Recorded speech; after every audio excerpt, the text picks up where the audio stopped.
अस्सलाम वालेकुम, मेरा नाम है नीसम और आज की इस वीडियो में आप लोगों को ब्लेंडर 4.5 में पीबीआर टेक्सचर्स बनाना सिखाऊंगा।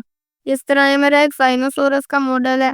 हालांकि बेस कलर में मेरे यहाँ पे मैंने एक इमेज डाली हुई है, लेकिन अगर मैं चाहता हूँ कि इसके टेक्सचर्स को मैं और हाई क्वालिटी का कर लूँ, मतलब इसमें रफनेस का, मेटालिक का और यहाँ पे अलग अलग जो है वो एक हर जगह पे भी एक अलग-अलग वैल्यू में कम ज़्यादा हो, तो उसके लिए हमें पीबीआर टेक्सचर्स की ज़रूरत पड़ती है। तो उसके लिए मैं यूवी एडिटिंग में आ जाता हूँ और उसके बाद मैं इमेज में आके ऐसे आप लोग उसको सेव एज़ कर सकते हैं। मैंने बस सेव की हुई है, तो मैं वापस यहाँ से लेआउट्स में आ जाता हूँ और मैं इसे गूगल खोल लेता हूँ और मैंने यहाँ पे एक वेबसाइट जो है मैंने यहाँ पे बुकमार्क करके रखी हुई है। इसका लिंक मैं आप लोगों को दे दूँगा डिस्क्रिप्शन में, आप लोग वहाँ से ये वाला लिंक खोल सकते हैं।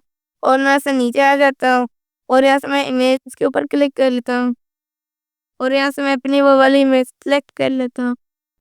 आप लोग यहाँ से इन सबको सेलेक्ट करके देख सकते हैं और उसके बाद आप लोग यहाँ से इसको आल के ऊपर क्लिक करेंगे तो आप लोग में बस डाउनलोड हो जाएंगे। डिलीट कर लेता हूँ उसको सेलेक्ट करके और उसको सेलेक्ट करके शिफ्ट कंट्रोल टी प्रेस कर लेता हूँ और मैं ऐसे सबको सेलेक्ट कर लेता हूँ और यहाँ पे आप लोग देख सकते हैं इसमें पीबीआर टेक्सचर्स आ गए हैं।